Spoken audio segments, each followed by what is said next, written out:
Well, thank you, Mark. I'm very glad to be here today, let me say, to make my contribution to our encounter with Archbishop Mowll by reminding us all that on the 22nd of November in 1947, in the 14th year of his episcopate, Howard Mowll was elected as the 6th Primate of the Church of England in Australia and Tasmania. The election came as a welcome relief to Mowll. He had been deeply disappointed, both for himself and for Sydney, as the mother diocese of the Australian Church, to miss out in 1935 when the choice of the Archbishop of Perth, Henry Lefanu, made him the first Archbishop of Sydney, not also to be Primate of the Church of England in Australia. Now the Church's arrangements had been restored to what they should have been all along. Mowll eagerly embraced the new demands on his time and energy as he folded the additional role of Primate into his existing duties. For the last 11 years of his life, he was the Archbishop of Sydney and the Primate of the Australian Church. For Mowll, they were two sides of the one office. What we should say about Mowll's time as Primate is shaped by the available historiography. We heard a little bit about that from Ed Lone. Here is more. Most of what is known about Mowll's primacy is found in Marcus Lone's biography. A product of the diocesan tradition, it celebrates Mowll as one of its greatest sons. As Primate, he is said to have been energetic and effective. Lone, who was well placed to know, judged that in the end, few primates have done more than he did. While appreciating it as a unique record of Mowll's life, I would make three historiographical comments on Lone's account. One, it is based on an uncritical use of Mowll's own writings. Two, it does not bring out any real development in Mowll as a man or as a churchman. And three, it lacks contextualisation. This last point is important. As Mowll himself emphasised, the times were critical. Although the war for Christian civilisation had just been won, the sense of menace persisted in a Cold War dominated by the threat of nuclear weapons and the ideological conflict between democracy and communism. These conflicts were played out in the Australia of Robert Menzies, Prime Minister from 1949 to 1966, where, as a forthcoming book by Stephen Chavua and Greg Mellowish will argue, the dominant principle of public life was Britishness, the Christian component of which was jeopardised by creeping secularisation as well as communism. These were all matters in which Mowll was interested and to some extent responded as Primate. The standard accounts of the Australian Church in this period are very different. In otherwise excellent histories, Tom Frame and Brian Fletcher, writing from outside the diocesan tradition, physically and or ideologically, discuss the circumstances of the 1950s extensively. But Mowll is mentioned hardly at all. Their heroes are the diocesan bishops of the province of New South Wales, namely Francis Batty of Newcastle, John Moyes of Armidale, and Ernest Bergman of Canberra-Goulburn. Both historians draw heavily on the contemporary Anglican press, which is dominated by these three church leaders. By implication, they were the progressive forces in Australian church life. They were the real leaders. Mowll did not warrant much coverage. Out of the tension between these perspectives, my questions for today arise. What did Mowll say and do as Primate? Basically, what are the facts? What did it amount to? Does he warrant celebration or neglect, the two options available in the historiography? There are other issues.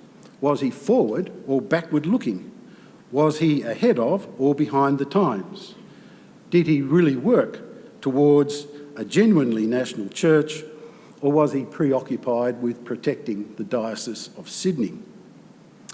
For reasons I hope to make clear, my argument is that when his contribution as Primate is taken into account, Mowll does warrant a place in the story of the national church as well as that of the diocese. As Primate, he was a leader in fact as well as in name, and a leader well fitted to the Prime Minister's Australia. He's a figure who fits very nicely into Robert Menzies' Australia. When he started out as Primate in 1947, Mowll's position was difficult. One problem was that the Australian Church was deeply divided, and the evangelicalism he represented was neither strong nor well regarded. This was evident in the election, which had been contested, and the result received with some diffidence. Mowll was not wanted as Primate by all the bishops. The second major problem was just knowing what to do. The Constitution of 1872 gave him limited formal powers, but the leadership function had grown with the increasing complexity of the Church. Precedent and the example of his predecessors also mapped out a representative function which was largely symbolic. With its two sides, leadership and representation, the position was not clearly defined, but expectations were high and critics were ready to hand. In 1947, it remained to be seen what Mowll could make of the role. The leadership aspect was taken up almost as soon as Lefanu died in 1946.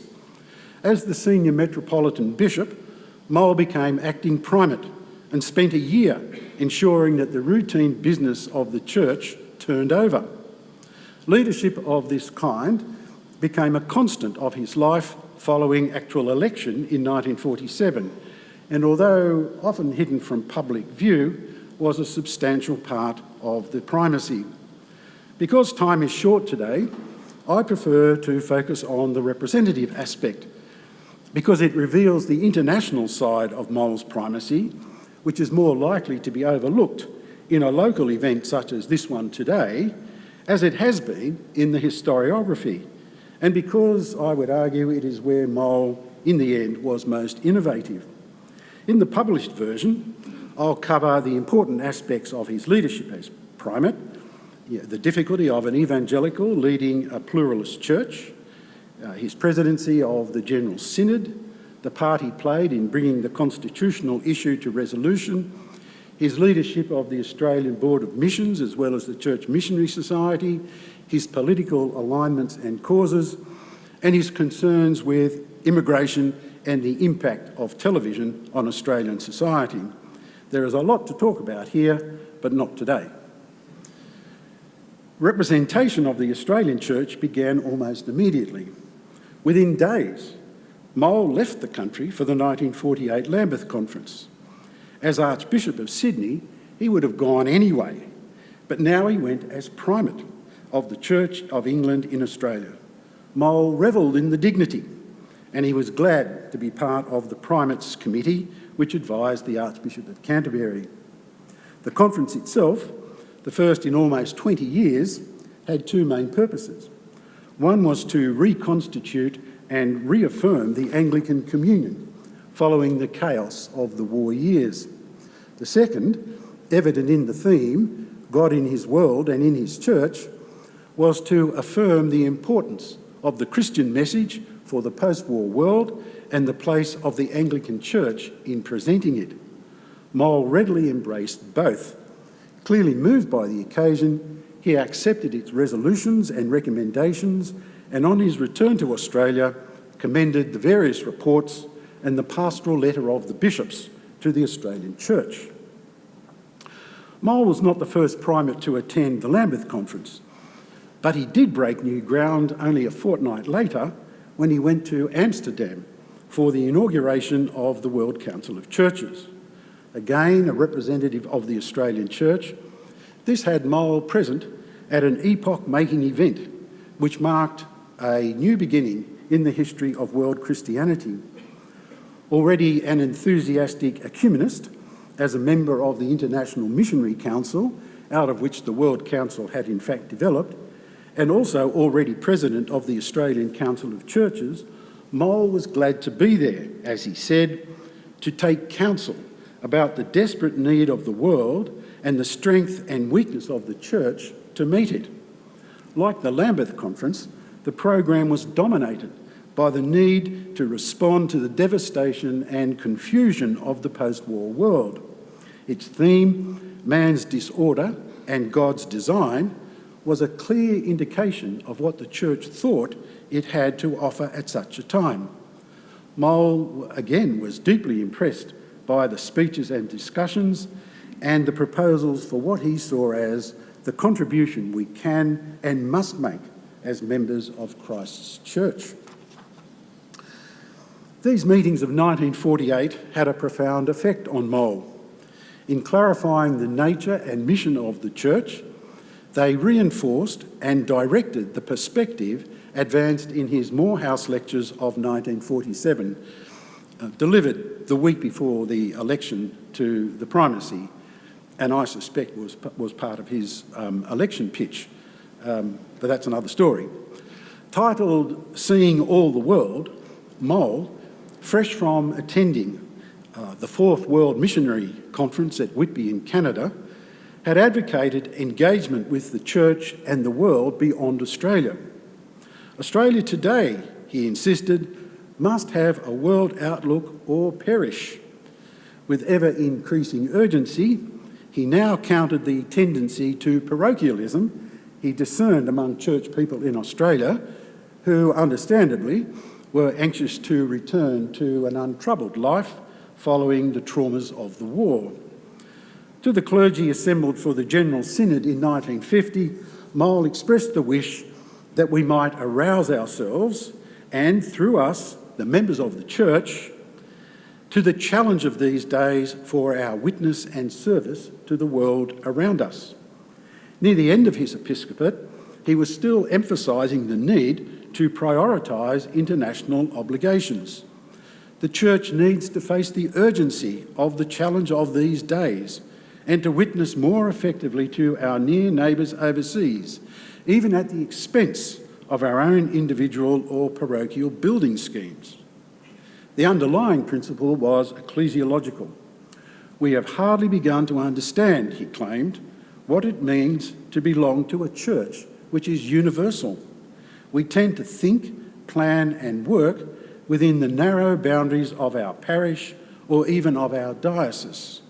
The church has to choose between living unto itself and living as a mission to the world. This principle explains his ongoing engagement with and advocacy of the Anglican Communion and the World Council of Churches through the 1950s as a member in all sorts of ways which I'll go through in the published version.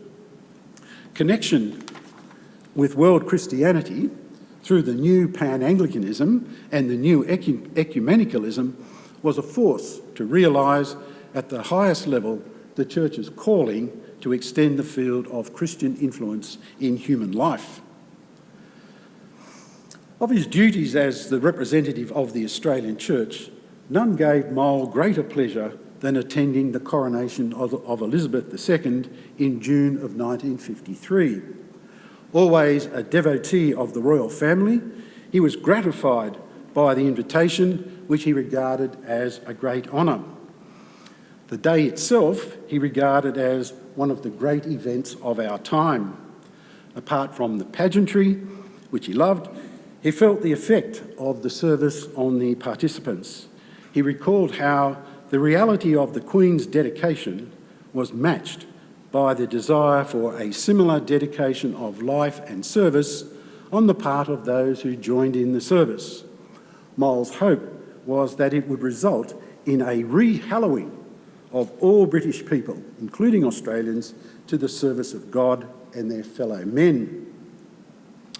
No less exhilarating for Mowll was the royal visit to Australia 7 months later.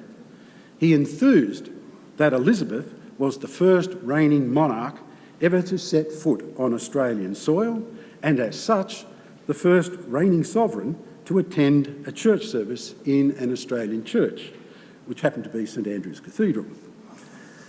Following the events in Sydney, Mowll was flown to Canberra as the guest of the federal government to represent the church in this part of the Queen's visit, which included the opening of Parliament. Throughout the entire tour, he attended welcomes, receptions, garden parties and banquets.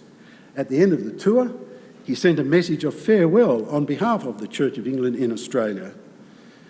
Clearly, he loved it all.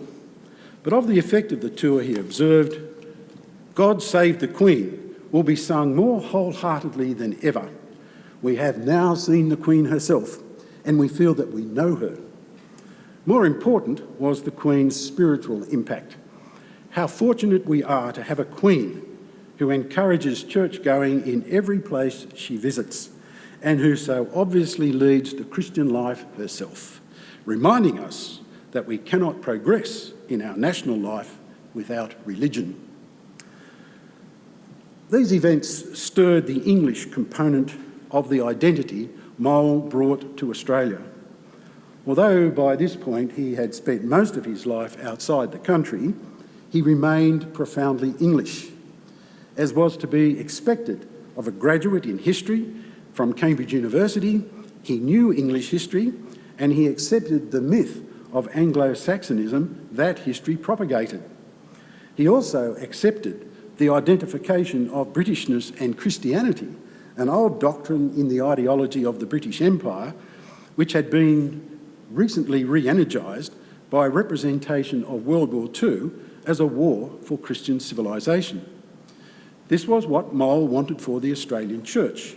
He frequently said so, and he acted out the aspiration not only in his role in royal events, but by his frequent association with the representatives of the British Empire in Australia, to which he referred without fail in his monthly newsletter to the diocese. If Mowll was aware of rising national feeling in Australia in the wake of British failures during the war, he ignored it. Such Britishness aligns Mowll with both the ruling elite and the mainstream of Australian society. If it appears to mark him out as backward-looking and a conservative, it must be remembered that he regarded Britishness as a providentially given force for order and progress, just what was needed in the modern world. To fulfil its mission, it was necessary for the Church of England in Australia to continue as an agent of British civilisation as well as of Christianity. Mowll's pronounced Anglophilia appears to set a limit to the internationalism that I've been describing. That this inference is mistaken is made clear by two reorientations he urged upon the Australian Church. Understandably, his decade and more as a bishop in Western China had left an enduring interest in the well-being of the Chinese Church. But from around 1950, Mowll advocated increased engagement of the Australian Church with the Pacific, Africa and especially Southeast Asia. In relation to Asia, he observed to the General Synod of 1950, "A unique opportunity has been given to us as representatives of the British way of life and of the Christian faith to influence 1,160 million of the world's population living in close proximity to our shores. Yet Australians generally," he insisted, "did not understand this opportunity." The primary concern, of course, was the gospel and the need to strengthen the Asian churches while there was still opportunity. But there was great economic and material need as well, which provided Australians with an opportunity to become good neighbours. Not only the church, but the nation as well would benefit. "Australia has so much to give," he said. "If we give generously, our horizon will be broadened and our economy strengthened." Here indeed was an opportunity for the church to lead the nation. Mowll himself provided a lead by travelling all around Australia, promoting the Southeast Asia Fund, and by representing the Australian Church in visits in various capacities to such countries as India, Malaya and especially China in 1956.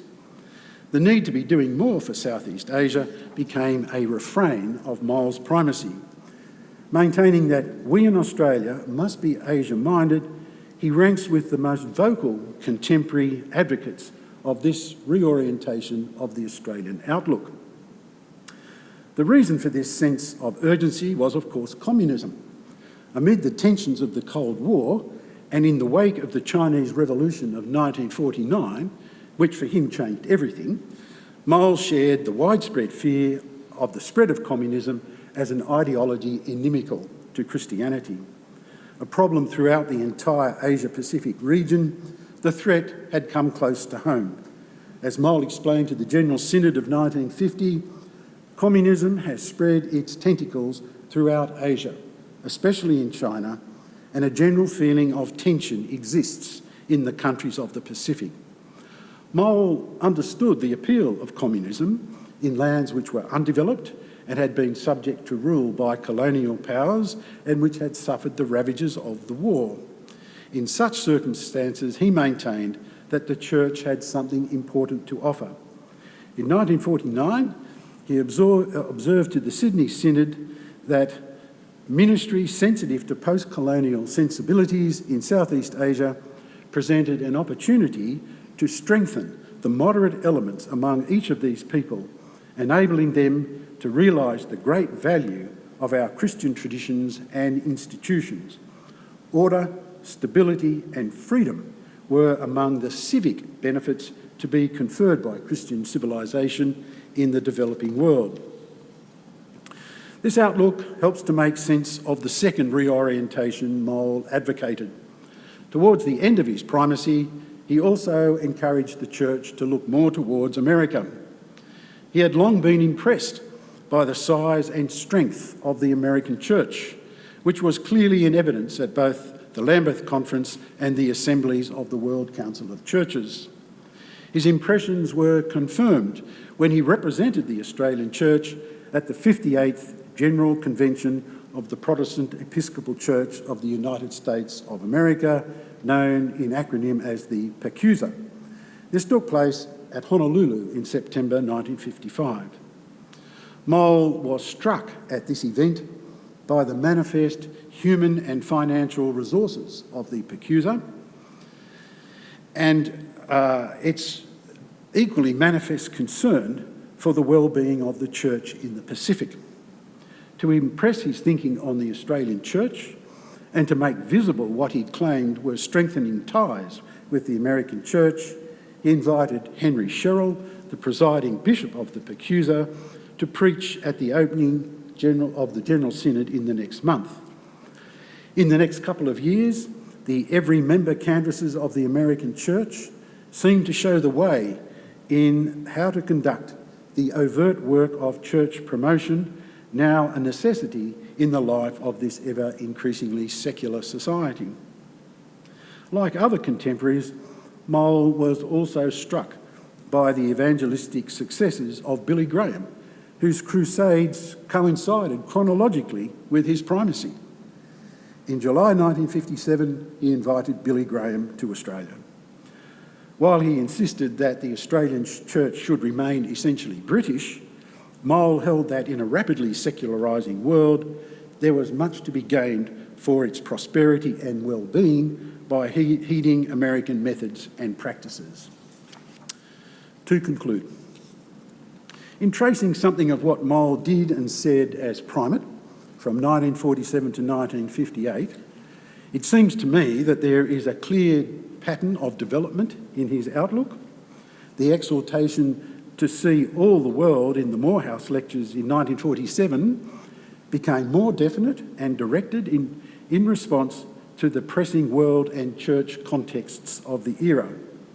What the church had to offer the post-war world was the Christian civilisation developed in Britain over 1,000 years, which provided for freedom, social order and human dignity, as well as personal redemption. Asia and the Pacific were identified as the natural sphere of national interest and Christian ministry for Australia, and America singled out as a new source of inspiration and know-how. The outlook was clearly conservative, but it was forward-looking and incorporated a program of change as adaptation of the British heritage to the geographical and political realities of the day. That is, the Church should pursue organic rather than radical change. Writing about this period of Australian Anglican history, Tom Frame observes that the Church struggled to be outward rather than inward-looking. This was a struggle that Mowll, as Primate, recognised and countered in word and deed, consonant with the values and priorities of Robert Menzies' Australia. There were other voices saying similar things, perhaps more radically and creatively, but Mowll was the Primate, charged with leading and representing a fractious church which he managed to hold together. Recognising this achievement is not just a matter of biographical interest, it also affects the story of the national church. In this setting, he is to be seen as a forward-looking and outward-looking leader with a coherent vision of what the church should be and do in the contemporary world. A Primate not behind the times, not ahead of the times, but certainly of the times. In my judgment, Mowll's contribution as Primate needs to be included for a proper representation and assessment of the Church of England in Australia in the long 1950s.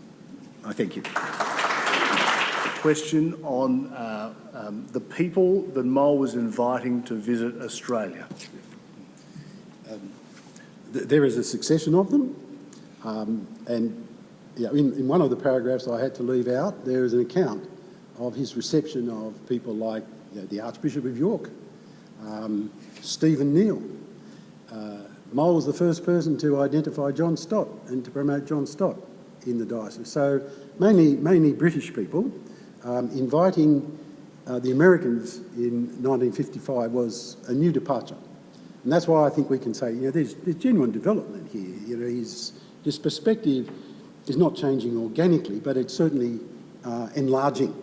So the people he brought to Australia were overwhelmingly British. These were the people who were saying the things that Australians needed to hear, with the exception of the Red Dean of Canterbury, Hewlett Johnson, who also came to Australia but who got no promotional support from the Archbishop and Primate, because his message was clearly counter to the perspective that Mowll embraced. The other side of this, which is worth commenting on, is his understanding and recognition of the impact of the new communications and travel technologies. Mowll recognised that during the war, the possibilities had been greatly expanded for him personally, in his desire to go out into the world. And as Peter reminded us, he was always a world Christian. And he brought that large perspective to Sydney, which I suggest may be his real legacy to the diocese. But he's very sensitive to the fact that the new travel and communications technology enabled what he was seeking to achieve. Very good. Okay. It's a question about immigration to Australia and Archbishop Mowll's interest and efforts therein. Yes, I implied that I would deal with this in detail in the published version. The answer to your question is that he had a very keen and perceptive understanding of government policy in this area and what it would mean for the nature of the Australian population, which you won't be surprised to hear he wanted to remain substantially British. And so he's a very strong supporter of government campaigns to bring out of Britain and so on, and devised a number of strategies to involve the Sydney churches in that program. So this is actually a very significant layer of his time as Archbishop of Sydney. And of course, it's also mediated to the wider Australian Church to the extent that he could get coverage outside of Sydney. And if you go through the newspapers, the Anglican newspapers of the time, you don't hear an awful lot about Sydney. I mean, I really haven't nailed this yet, but I suspect there's quite a distinct anti-Sydney bias in the contemporary Anglican press, which is quite ironic since most of it came out of Sydney. So very significant concern of Moll's, well-developed strategies to deal with it, recognition that the new wave of immigrants were not all English, but that was, in characteristic Mowll fashion, identified as an opportunity for British civilisation, which was the same thing as the Church of England, to extend its reach. Mowll, in line with mainstream thinking of the day, just believed that immigrants would be assimilated. We used to talk about new Australians. We can't use that terminology anymore, but that was the currency in the 1950s, and what it was understood to mean was that they would become like us. And for Mowll, extra effort needed to be made to ensure that in being assimilated, as many as possible would become members of the Church of England.